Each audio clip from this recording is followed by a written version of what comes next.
Hi, it's Reading Rainbow time. I am literally going to read the section on epidemic and panic from Reality Transurfing to y'all, because it's incredibly germane to our current lives right now. I made a video about this like a week ago, I think, and I think this is one of the areas where I'm naturally already tuned this way. Like I don't think about this stuff. I don't panic about it. I don't imagine. I mean, I think everybody has like a moment of going, oh my God, what if this happened? But like, I don't spend time imagining bad outcomes. I don't know. Like, I don't do that. At least if I ever did, I don't do it anymore. So that's the general gist of this, but I'm going to actually read it to you. We'll see. I haven't read out loud from a book in a while, but I'm going to do that because I know, this book, Reality Transurfing, is very much in alignment with Neville Goddard. And if you're here because of Neville, then I think this will speak to you. So you are probably thinking that an epidemic can have no relevance to lifelines, meaning it doesn't it doesn't move you around, it doesn't create a future, and that people get ill simply because they have become infected by some bacteria. This is correct, but only so far as a person allows themselves to become infected. And by this, I do not mean that they were not wearing a protective health mask that would have saved them. I cannot prove my point with theoretical argument, just as I cannot prove anything I have said in this book, just as you would not walk around with a mask on during a flu epidemic just to test whether the mask works or not. I'm sharing what I know to be true. Whether it resonates with you or not, only you can know. So, let us unravel the stages of disease. The cause of an illness is your voluntary agreement to play the game called epidemic. It all begins with rumors that somewhere an epidemic, the flu for example, is going around. Everyone knows that the flu is transmitted through the respiratory system, and so you, like everyone else, totally accept the possibility that you could come down with something. You immediately run the being off sick scenario through your mind. You immediately imagine having a temperature, lying in bed coughing and sneezing. From this moment on, you are playing the pendulum's game because your imagination is shaping your thought energy to the same frequency as the destructive pendulum, which is basically, he describes a pendulum as when a large enough group of people's thoughts all kind of attune to the same thing, and it becomes this entity unto itself that then begins to feed off of the negative energy of people. That's my understanding of what a pendulum is. Your subconscious starts searching for confirmation of the onset of an epidemic, and your attention becomes selective. You seem suddenly to be surrounded by people sneezing. They were always there. It is just that you did not notice them before. From time to time, at work and at home, someone will raise the subject of the flu. Your suspicion that an epidemic is on its way is confirmed by more and more evidence. Even if you were not particularly looking for confirmation, or the subject does not particularly worry you, somehow confirmation is given of its own accord. If from the very beginning of the game, you have attuned yourself to the frequency of the destructive pendulum, your bond with it will become stronger, regardless of whether your participation is conscious. If you are not against the idea of getting sick, or if you feel that you are for some reason bound to come down with something, you become an active adherent, or somebody who's participating in giving the pendulum its energy. On the other hand, you decide that you cannot afford to be ill and keep telling yourself how totally healthy you are, but that does not work. Just thinking about the illness means that you are attuning your energy to its frequency. How exactly you think about it, positively or negatively, is of no matter. Your efforts to convince yourself from the very beginning that you will not get ill enforce your acceptance of the likelihood that you will become ill, and because this is the case, no amount of self-indoctrination will keep you healthy. Words spoken aloud are simply warm air, and words spoken to oneself are nothing at all in comparison to the inaudible power of faith. Without faith, you will not protect yourself from the flu, even if you rush to get a flu vaccine. It makes no difference because whatever you do, you will be ill for as long as you need to be. The first symptoms provide you with a choice of whether you are going to come down with something serious or recover very quickly.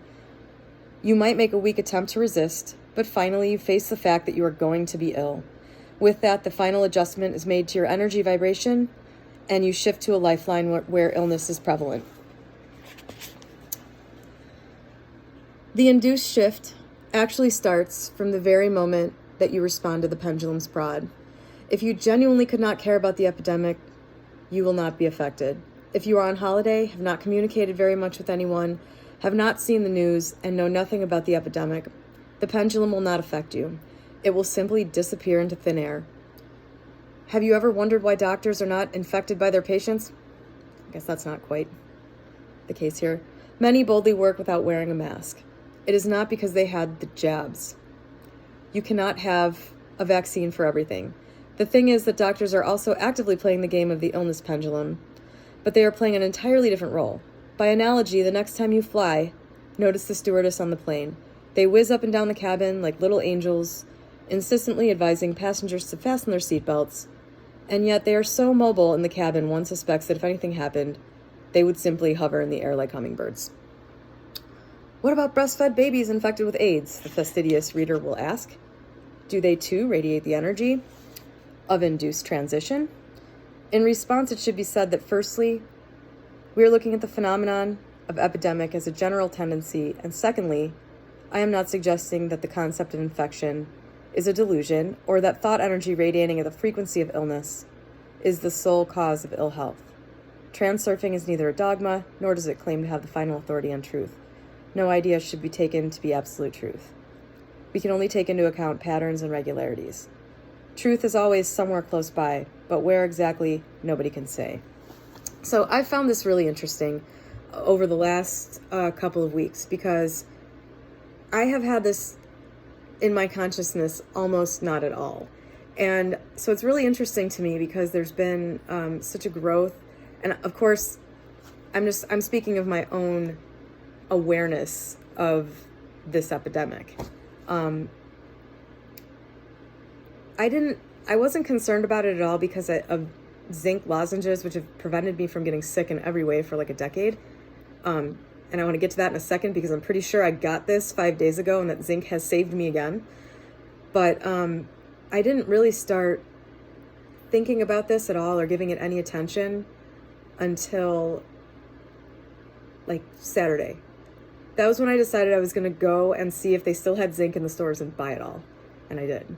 And that was also when I started kind of getting more interested in it. I've been purposely not reading about this because, for one reason, also because like contagion movies and apocalyptic, themes like The Stand by Stephen King, this is like my genre. Like this is the post-apocalyptic stuff is like, that's my bag. And so knowing what I know about thoughts creating reality, I've been purposely not reading anything about it. But it's funny because I don't know if, this is spot on and I've created this in my reality now, or if I just started noticing it because it's getting worse and this is actually bunk. I don't really know. But I do know that since I've had it in my, kind of like, I ignored it for an entire day one day this week, and I was like, I'm being irresponsible. I need to see what's going on. But other than that, I've been kind of really like into it in a way. Not into it. I've just been morbidly fascinated. I'm not at all worried or panicked about anyone in my family. I'm just not. It was this way when my mom got breast cancer too. There was no panic. I was just like, well, what's going to happen is going to happen. And I'm not going to worry about it. Like, that's been my attitude about it. Cause I just don't know how to approach it any other way. That's natural for me. But, it seems to be here. And I wonder, I know that I have given it my attention. I kind of allowed that because I knew I wasn't panicking about it and I wasn't really envisioning anything bad happening exactly. So I was like, no problem. I really want to see what's going on with this. And here it is now. Looks like, barring some sort of, major, breakthrough, it's going to be hitting the US pretty hard. So I don't know. I just, I was going to read this section on panic. It's pretty short. Actually, yeah, I will, because it's only like a half of a page. So, panic generates the most intense and quickly induced transition to another lifeline. Panic very effectively highlights the distinctive features of an induced transition. Firstly, the spiral coils very strongly when a person panics, because any signal of real danger always has a convincing sound to it. The spiral, I think, means like the energy grabbing you. It's kind of taking your energy. It is so easy then to be immediately drawn into the game of a destructive pendulum. The increase in the pendulum's sway also gathers speed very quickly for the same reason. Secondly, when a person panics, they almost completely lose their self-control, simultaneously becoming a sensitive receiver and active transmitter for the pendulum's sway. Finally, the pendulum itself can use panic as an ideal way of materializing itself in the crowd. Unfortunately, all these factors make it very difficult to defeat the pendulum or bring it to rest, because in a moment of panic, considering how to overcome the problem of a pendulum is the last thing on your mind. However, if you can somehow keep your head, you may succeed in saving yourself and others. For example, when a ship is sinking, a group of desperate passengers will clamber around a small number of lifeboats, whilst other boats nearby remain empty. It only takes a second to look around and notice the empty crafts, but this is the cunning quality of the induced shift that works like a whirlpool, sucking in anything located at its periphery. So, bottom line is, don't panic. Don't imagine worst case scenarios. Keep your head about you. I really think that this thing has been around for a while, and I'm pretty sure I have it right now. And I've been taking zinc. I woke up last Friday night with a strange urge to, like, an itchy feeling like I wanted to cough, and I said, this isn't right. And I took a zinc right away, a zinc lozenge. And I've been doing that I've taken probably 5 or 6 zincs a day. There was one day where I felt completely fine, so I didn't take any, but I woke up feeling a little weird the next day. And I haven't been at less than 98%. Like, I've had some body aches and some chest tightness and other stuff. Like, it's clear that I have something, and the viral load is just not able to replicate itself enough to make me really sick. So I hope this helps somebody to not freak out, or to perhaps take a quick trip to Walgreens and see if they have any Zicam rapid melts. Get yourself some, and don't fuck around. If you start feeling sick, take one. Yeah.